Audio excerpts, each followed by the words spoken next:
I think it's a ridiculous argument on the part of Manchin and Sinema and anybody else, any other sort of conservative Democrats. MSNBC contributor Jason Johnson was on Morning Joe and offered some real pushback to the idea of bipartisanship. Now, before I play this clip, yes, this is Jason Johnson. If you completely missed the Democratic primary, this is a guy that went on television again and again saying ridiculous things. I covered a couple of them. He defended Michael Bloomberg. At one point, he also blamed Bernie for cuts to the United States Postal Service. So this is a guy where he has said completely absurd stuff in the past, and I've covered it. But I am nothing if not fair. So I want to show you here. I have a couple of clips actually from this. Thanks to Case Study QB for finding this hidden gem. Check out Case Study QB on Twitter. Often finds these hidden gems. So I'm going to play this. He pushes back on the idea that Democrats should be working with Republicans to pass this COVID relief bill. So is there any value in doing a deal with getting 10 Republicans? I mean, if you had to make an argument for the value of that, what would it be? I mean, the value is that you can claim, I guess, if it's going to make Joe Manchin and Kristen Sinema feel better, that you actually involve Republicans. I think it's ridiculous. You have a mandate for a reason.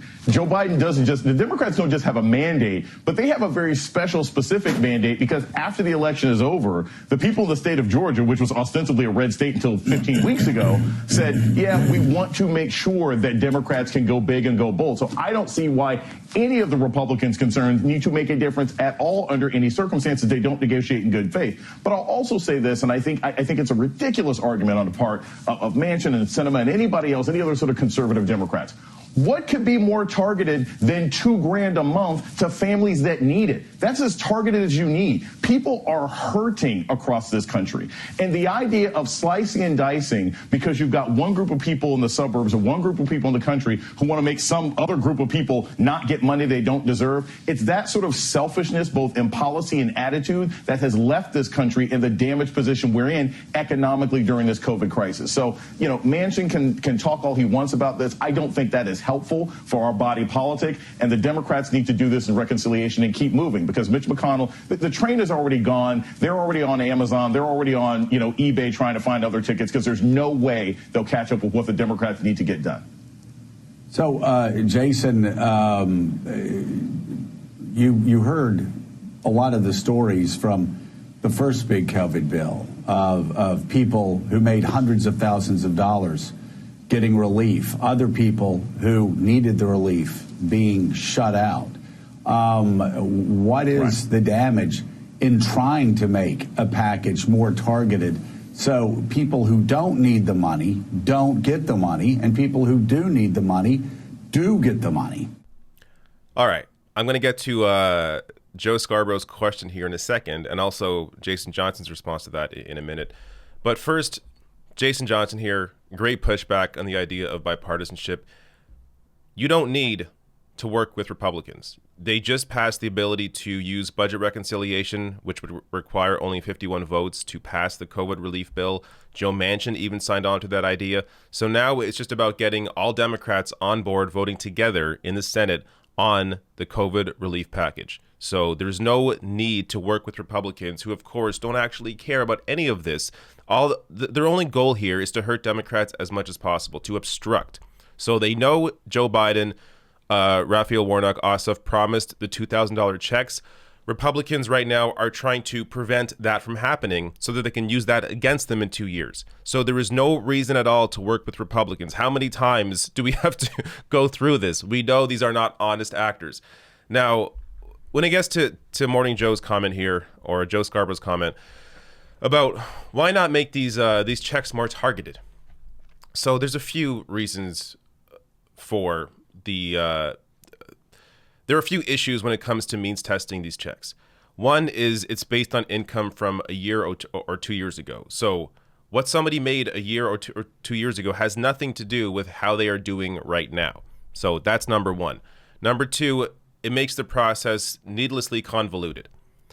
You can simply give these checks out to everyone. Now, first of all, they are means tested. If you make over 75 grand, you're not receiving the full $1,400. So it is slowly phased out above income over 75 grand. So it already is means tested. But it makes the process needlessly convoluted when you can simply tax it at the end of the year. You can give the checks out. You should be giving the checks out to everyone. Tax the wealthiest at the end of the year. So someone making, millions or billions are not receiving $2,000 checks. Just tax it off at the end of the year. That's a much quicker and just a process that makes a lot more sense. Number 3, as I mentioned earlier, with Ossoff and Warnock, it's just bad politics. If they means test this and cut down the checks, which they already did, it should be $2,000. I know you combine the $2,000 with the $600 that is already out. That's their argument. That's why it's not $2,000. But they said $2,000. In their ads, it said $2,000. It had a $2,000 check with the signature on it. Make it $2,000. But it's just bad politics if you try to cut it down even more after you promised people that they would get these checks. So there's no reason at all to further try and target these checks when already it is means tested and already you have Republicans pretending they care about ensuring that it's targeted because they care so much about the deficit. Like, where were they the last 4 years when Trump gave massive tax breaks to the wealthiest? Now, let's get to the second clip here. Actually, before I do that, one more point on that, on bipartisanship. You already have people like Joe Manchin caving. So Joe Manchin now saying, if it's $1.9 trillion, talking about the COVID relief bill, so be it, says of the rescue plan, while also stressing he wants it to be bipartisan. So Manchin's going to do this thing where he is going to keep discussing how it's important we work with Republicans, but ultimately he keeps caving. He caved when it came to budget reconciliation, and now he's caving when it comes to $1.9 trillion. So I think it makes sense to keep pushing him on that. One more piece on that. Manchin says on Morning Joe that Biden told him we can't do what we did in 2009 and negotiate for 9 months only to have Republicans still not vote for the package in the end. So you have Democratic leadership here actually learning from their mistakes. They saw with Barack Obama, Biden saw with Barack Obama, he tried to work with Republicans for years and it led nowhere because ultimately their goal wasn't to get anything done. Their goal was to obstruct him. So Biden, learning from that experience, is not going to go down that same path again. And Manchin here now maybe appears to understand that. Second clip here. Here's Jason Johnson pushing back on Joe Scarborough. And we heard Stephanie Ruhle tell a lot of these horror stories. People who had private jets, people who had yachts, they got money from the federal government that was intended for, people who were truly disadvantaged. It does seem like, wouldn't it be a good idea to really drill down here and make sure that this relief is targeted? Yes, but Joe, I think the issue here is, yes, we can talk about Kushner and Ivanka and Kanye West and Tom Brady, hope the Bucks lose. We can talk about the wealthy people who managed to get money last year, right, who didn't get it. We can also talk about the fact that large numbers of minority businesses got almost no money out of the previous package. But I also think that that was a result of Republicans in the Senate and that current administration, that they weren't paying attention to how the money was being distributed, that they didn't cross all the T's and dot the I's. I don't have as much of a concern in this administration about that level of graft as I do in the last one. And I also think, quite frankly, that, look, Ossoff and Warnock owe their positions to telling their constituents $2,000 checks are coming. If you want to show that you are a party of strength, or if you want to show that you are strong and bold in your agenda, as the previous administration was, you don't start off by cheating people. You start off by giving people exactly what was promised in the 2 most important seats that you just got that allowed you to have your majority. So, again, I don't think if you want to argue about minimum wage, $15 versus $11, obviously those are people who haven't had to live on a minimum wage anytime recently, but I don't think that any compromise on the flat dollar amount and the desperate need that families have for it, I don't think that that should be caught up out of some concern that some celebrity is going to get some extra cash, because there's some people out there, regular people, who every single week, every single month that this is delayed over ideological reasons, they're suffering, they're getting kicked out of their homes, they're starving, and they're in positions that they shouldn't be in. So once again, Jason Johnson here absolutely nailing the politics of it. They promised $2,000 checks. They should be delivering $2,000 checks. As I discussed, it's unfortunate it's already down to $1,400. And yes, to go over it again, I understand. Some people want to argue, well, they already gave $600, so $1,400 makes up the difference. They promised $2,000. They should deliver $2,000. Why are we citing why are we erring on the side of conservatives or moderates or Republicans here?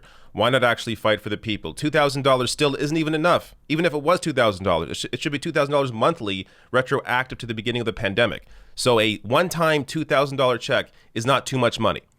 But he nails the politics here. Democrats have to actually fight and deliver. You can't simply promise and never deliver, especially now when you have the ability through budget reconciliation in the Senate to actually pass this. So all that's really required now is to get Joe Manchin and Kristen Sinema on board, and it seems like they're feeling the pressure. You have Kamala Harris in their states, actually in media in Arizona and West Virginia, discussing the need to pass this COVID relief bill. You have potential primary challenges now to both of these senators. So there's a lot of pressure that they are feeling from the left that is already starting to show some cracks in their armor. So you continue that pressure. You bring all these Democrats together to fight for this $1.9 trillion bill. That's the least they can do.